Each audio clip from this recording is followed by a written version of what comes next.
Lidi, tohle je hrad z dark webu. Koukejte na moji zbraň z dark webu. Bum bum bum bum bum bum bum. Tak to je super. Tohle je už náš domov. Já si myslím, že je to tu hezký. A kupujte tohle triko na našim dark webu. A co to slyším?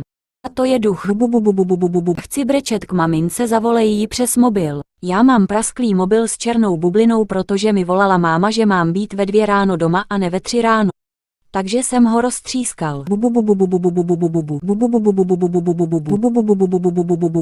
Dva, to je zase on. Bebebebebebebebebe, já brečím bebebebebebebebe. Víťo, do mě brečky díku. A hele, támhle něco je. Tak tam jdem humy. OK, vole. Lidi, já se půjdu domů přežrat tím bahnem a hovnem. Já už jsem pokakanej až za ušima.